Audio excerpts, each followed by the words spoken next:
Capítulo 13. Reencarnação. Quinta parte do capítulo 13. 13.28. Compreendi a elevação do esclarecimento e pacifiquei a mente, esperando o dia seguinte. Escoadas, porém, as horas do dia, a curiosidade voltou a espiçar-me. Em que momento deveríamos buscar a moradia de Adelino? Sem qualquer intenção menos digna, preocupava-me o instante da primeira ligação de Segismundo à matéria. Agiria Alexandre no momento da união sexual ou o fenômeno obedeceria a diferentes determinações? Meu orientador sorria em silêncio, compreendendo-me a tortura mental. As horas sucediam-se umas às outras e, observando minha impaciência, Alexandre esclareceu-me bondoso. Não é necessária a nossa presença ao ato de união celular. Semelhantes momentos do tálamo conjugal são sublimes e invioláveis nos lares em bases retas. Você sabe que a fecundação do óvulo materno somente se verifica algumas horas depois da união genesíaca. O elemento masculino deve fazer extensa viagem antes de atingir o seu objetivo. E sorrindo acrescentou: temos tempo. Compreendi a delicadeza dos esclarecimentos e, sequioso de informações referentes ao assunto, interroguei. Com relação às uniões sexuais, de acordo com seu parecer, todas elas são invioláveis? Isto não, aduziu o instrutor atencioso. Você não deve esquecer que aludi aos lares em bases retas. Todos os encarnados que edificam um ninho conjugal sobre a retidão conquistam a presença de testemunhas respeitosas que lhes garantem a privacidade dos atos mais íntimos, consolidando-lhes as fronteiras vibratórias e defendendo-as contra as forças menos dignas, tomando, por base de seus trabalhos, os pensamentos elevados que encontram no ambiente doméstico dos amigos. Não ocorre o mesmo, entretanto, nas moradias cujos proprietários escolhem baixas testemunhas espirituais, buscando-as em zonas inferiores. A esposa infiel, aos princípios nobres da vida em comum, e o esposo que põe sua casa em ligação com meretrício não devem esperar que seus atos afetivos permaneçam coroados de veneração e santidade. Suas relações mais íntimas são objeto de participação das desvairadas testemunhas que escolheram. Tornam-se vítimas inconscientes de grupos perversos, que lhes partilham as emoções de natureza fisiológica, induzindo-as às mais dolorosas viciações. Ainda que esses cônjuges infelizes estejam temporariamente catalogados no pináculo das posições sociais humanas, não poderão trair a miserável condição interior, sequiosos que vivem de prazeres criminosos, dominados de estranha e incoercível volúpia. 3.29. A resposta impressionante de Alexandre surpreendeu-me. Compreendi com mais intensidade que cada um de nós permanece com a própria escolha de situação em todos os lugares. Todavia, nova questão surgia-me no cérebro e procurei movimentá-la para melhor aclarar o raciocínio. Entendo a magnitude de suas elucidações, afirmei respeitoso. Entretanto, considerando o perigo de certas atitudes inferiores, dos que assumem o compromisso da fundação de um lar, que condição, por exemplo, é a da esposa fiel e devotada ante um marido desleal e aventureiro no campo sexual? Permanecerá a mulher nobre e santa à mercê das criminosas testemunhas que o homem escolheu? Não, disse ele veemente. O mal não pode perturbar o que é genuinamente bom.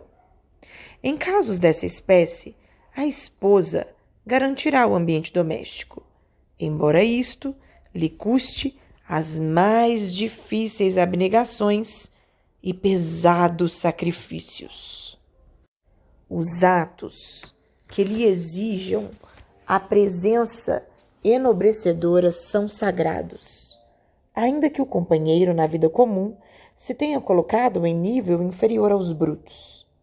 Em situações como essa, no entanto, o marido imprevidente torna-se paulatinamente cego à virtude e converte-se, por vezes, no escravo integral das entidades perversas que tomou por testemunhas habituais, presentes em todos os seus caminhos e atividades fora do santuário da família. Chegado a esse ponto, é muito difícil impedir-lhe a queda nos desfiladeiros fatais do crime e das trevas. 13.30. Oh, meu Deus! Exclamei. Quanto trabalho esperando o concurso das almas corajosas! Quanta ignorância a ser vencida! Você diz bem, acrescentou o orientador gravemente, porque, de fato, a maioria das tragédias conjugais se transfere para além-túmulo, criando pavorosos infernos para aqueles que as viveram na crosta do mundo.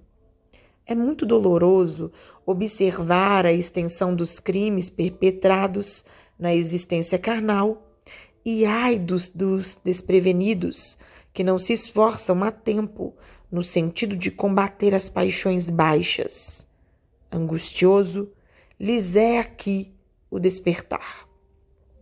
Calei-me, e Alexandre, pensativo, entrou também em silêncio profundo, dando-me a entender suas admiráveis faculdades de concentração. Eram aproximadamente 22 horas, quando nos pusemos a caminho da residência de Raquel. A pequena família acabava de recolher-se. Herculano e os demais receberam-nos com inequívocas demonstrações de carinho.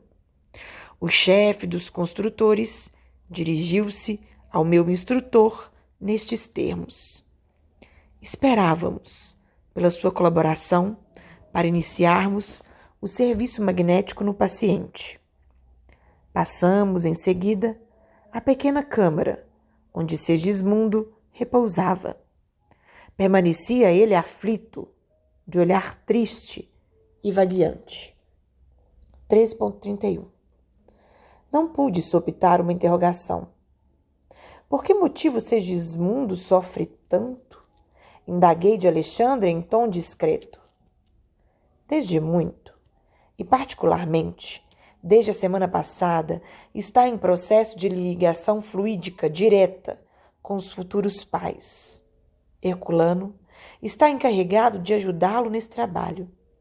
À medida que se intensifica semelhante aproximação, ele vai perdendo os pontos de contato com os veículos que consolidou em nossa esfera, por meio de assimilação dos elementos de nosso plano.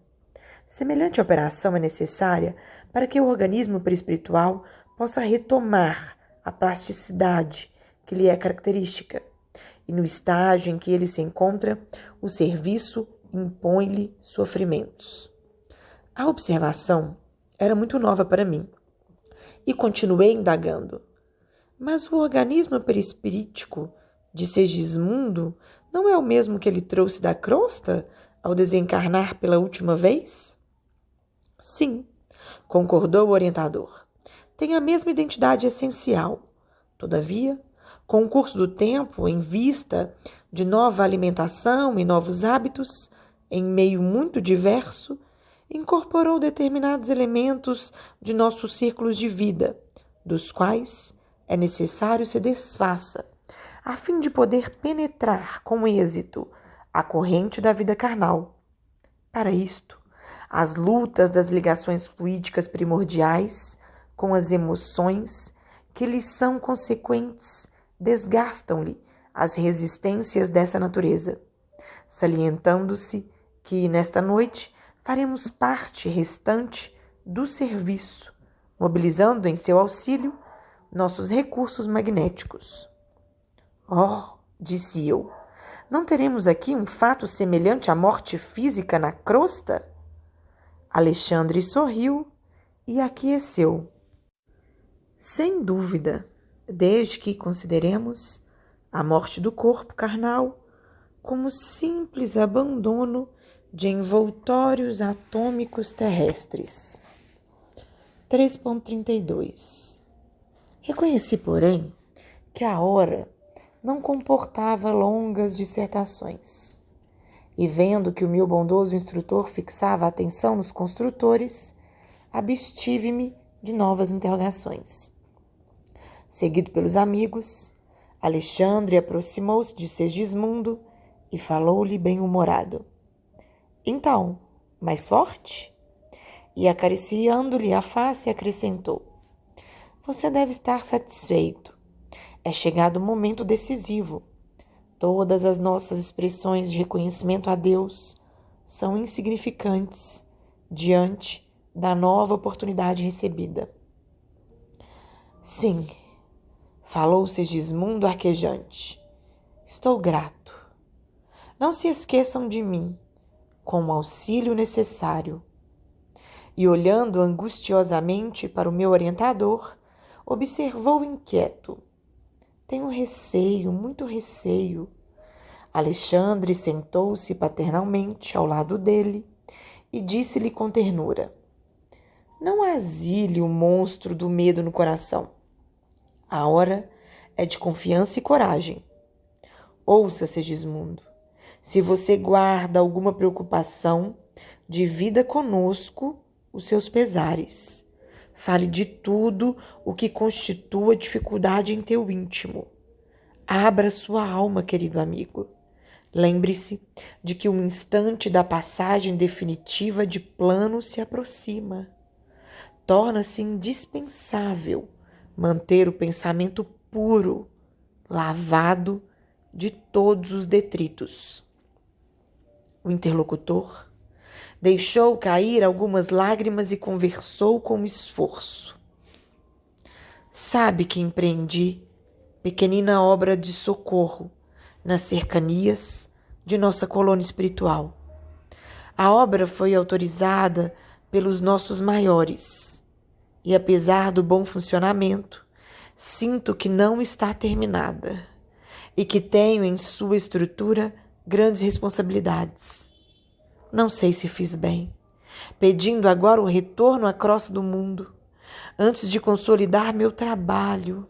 Entretanto, reconheci que para seguir além precisava reconciliar-me com a própria consciência, buscando os adversários de outro tempo, a fim de resgatar minhas faltas. 3.33. E enquanto o instrutor e os demais amigos acompanhavam em silêncio, Segismundo prosseguia. Foi por isso que insisti tanto pela obtenção de minha volta. Como poderia conduzir os outros à plena conversão espiritual diante dos ensinamentos do Cristo sem haver pago minhas próprias dívidas? Como ensinar os irmãos sofredores, sofrendo eu mesmo dolorosas chagas em virtude do passado cruel? Agora, porém, que se aproxima o recomeço difícil, tortura-me o receio de errar novamente. Quando Raquel e Adelino voltaram, prometeram-me amparo fraternal, e estou certo de que serão dois benfeitores para mim. No entanto, afligem-me receios e ansiedades ante o futuro desconhecido. Valendo-se da pausa que se fizera naturalmente, Alexandre tomou a palavra com franqueza e otimismo.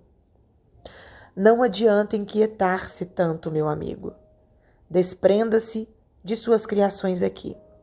Todas as nossas obras, efetuadas de acordo com as leis divinas, sustentam-se por si mesmas e esperam-nos em qualquer tempo para a colheita de saborosos frutos de alegria eterna. Somente o mal está condenado à destruição e apenas o erro necessita laboriosos processos de retificação. Esteja, portanto, calmo e feliz. Sua insistência pelo regresso atual aos círculos terrestres foi muito bem lembrada. O resgate do desvio de outra época concederá ao seu espírito uma luz nova e mais brilhante. Persevere no seu propósito. Valer-se da escola, receber-lhe a orientação sublime, assenhorear-se-lhe dos benefícios, representa a maior felicidade do aluno fiel. Assim, pois, Segismundo, a sua felicidade de voltar agora à esfera carnal é muito grande. Lave a sua mente na água viva da confiança em Deus e caminhe.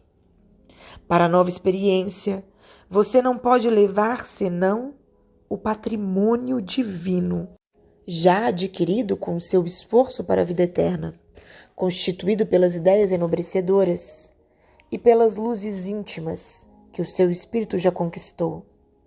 Não se detenha desse modo em lembranças dos aspectos exteriores de nossas atividades neste plano. Persistir semelhantes estados da alma poderá trazer consequências muito graves, porquanto a sua inadaptação perturbaria o desenvolvimento fetal e determinaria a morte prematura de seu novo aparelho físico no período infantil. Não se prenda a receios pueris. É verdade que você deve e precisa pagar, mas, em sã consciência, qual de nós não é devedor? Com tristeza e abatimento, nunca resgataremos nossos débitos. É indispensável criar esperanças novas. 13.34. Segismundo fez um gesto significativo de afirmação e sorriu com dificuldade, mostrando-se menos triste. Não perturbe o seu trabalho valioso do momento. Recorde as graças que temos recebido e não tema. Calando-se o mentor, notei que Segismundo, sob forte emoção, não conseguia recursos para manter a palestra. Vi-o, porém, tomar a destra de Alexandre com infinito esforço, beijando-a respeitoso em sinal de reconhecimento. Ponderei então no concurso enorme que todos recebemos ao regressar ao círculo carnal. Aqueles devotados benfeitores auxiliavam Segismundo desde o primeiro dia. E ainda ali, diante do possível recuo do interessado, eles mesmos se mostravam dispostos a consolar-lhe todas as tristezas, levantando-lhe o ânimo para o êxito final. Os espíritos construtores começaram o trabalho de magnetização do corpo perispirítico, no que eram amplamente secundados pelo esforço do abnegado orientador, que se mantinha dedicado e firme em todos os campos de serviço.